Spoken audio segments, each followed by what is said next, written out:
Episode 26 Reward untuk Naila. Gue senang deh kalau kita sosialisasi ke SMA. Bisa ngeliat cewek-cewek cakep. Kalau ke SD, malah ketemu bocah-bocah mulu. Ujar Billy sambil mengenakan alma maternya. Lo jangan asal ngabet pengen ketemu cewek-cewek SMA aja. Tahu nggak apa yang bakal disosialisasikan nanti? Balas Reva. Tentang cara gosok gigi yang benar dan cara cuci tangan kan? Jawab Billy asal yang membuatnya langsung mendapat lembaran kertas dari Fatir. Mending lo ke SD aja deh. Emang otak lo cuman cocok buat sosialisasi ke anak SD kayaknya. Cetus Fatir. Saat teman-temannya itu masih sibuk bercanda sambil bersiap-siap, Atlas justru mulai gelisah. Ia lirik-lirikan dengan Naila, seolah saling lempar kode. PowerPoint yang semalam udah gue share ke grup ya, ucap Atlas. Kayaknya langsung jalan aja, soalnya kelas-kelas di SMA kan lumayan banyak. Akan makan waktu nanti. Oke, siap Pak Ketua, sahut Yuda. Yuk guys. Mereka pun mulai berangkat melaksanakan job desk hari itu. Atlas memutar kepalanya menghadap Naila, tapi Naila yang tadi duduk di kursi sudah tidak ada, hilang entah kemana. Atlas pun mulai mencari hingga ia menemukan Naila sedang berada di dapur. Naila, ngapain sih? Ayo berangkat sekarang sebelum anak-anak pada pulang, ujar Atlas. Tunggu dulu. Gue kan juga harus nyiapin makan siang. Lo daripada ngomel-ngomel gitu, mending bantuin gue masak biar cepat kelar. Gak usah masak, nanti kita beli makanan aja di jalan. Gak keburu kalau pakai masak-masak dulu. Atlas langsung menarik tangan Naila. Atlas, tunggu dulu. Gue mau ambil tas dulu. Bu Nur yang dapat membaca gelagat aneh di antara dua anak muda itu hanya bisa tersenyum saja. Nanti misalnya kalau ada yang ngelihat kita pergi berdua gimana? Ujar Naila lagi sambil memasang helm. Ya nggak gimana-gimana. Atlas menyahut cuek. Lo kenapa sih dari kemarin ngeributin soal itu mulu? Ayo cepat naik. Marah-marah mulu. Nggak ada romantis-romantisnya sama sekali. Naila mendumel tapi tetap menaiki motor RE King. Atlas melanjutkan motor itu dengan kecepatan tinggi, karena ia harus mengerjakan waktu juga. Mereka harus kembali ke posko secepat mungkin. Atlas, jangan ngebut-ngebut. Naila mulai panik. Masih ada beberapa jalanan yang rusak karena hujan badai tempo hari. Lo nggak bisa pelan-pelan apa? Atau sini biar gue aja yang bawa motornya? Alih-alih menanggapi ucapan Naila, Atlas justru hanya fokus mengemudi saja.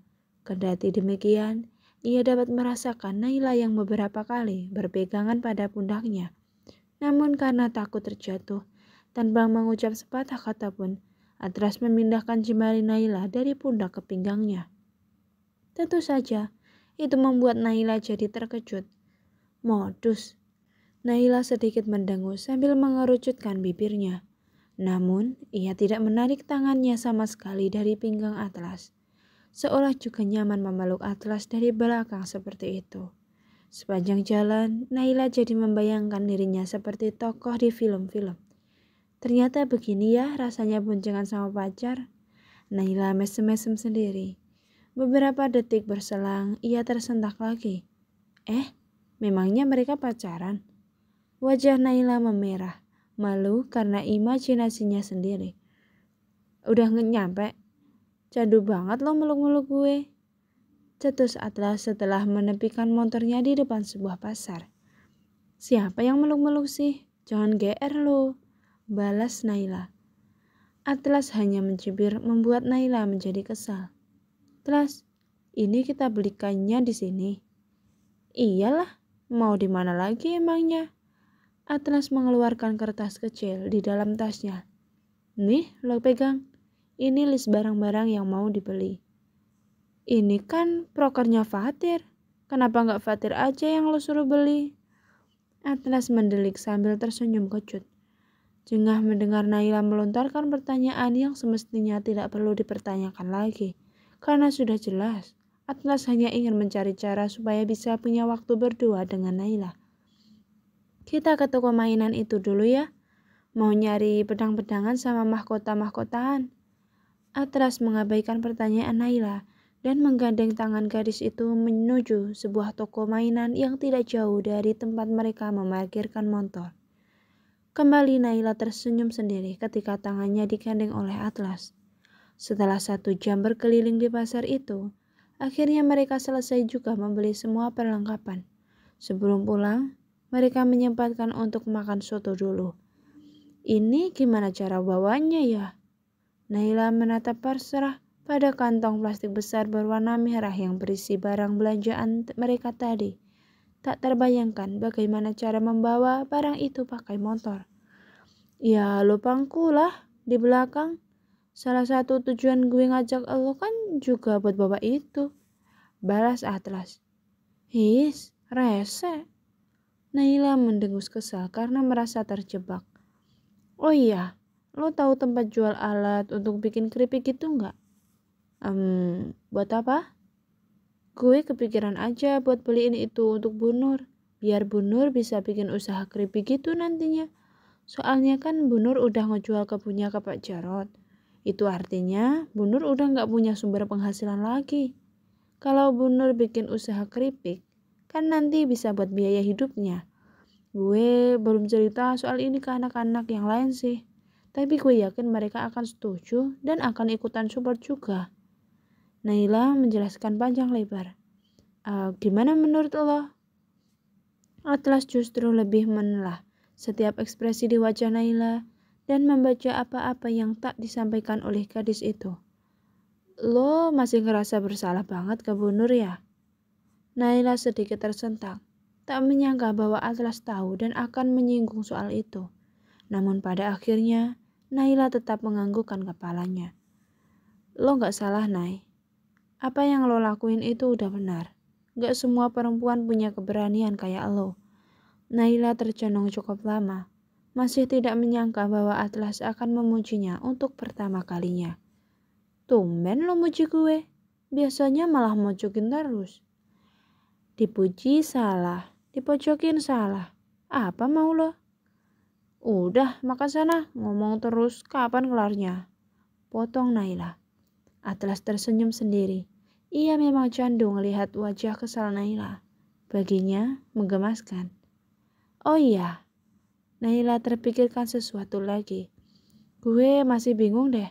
Kok kemarin bokap lo bisa tiba-tiba datang sama Prof Budi ya?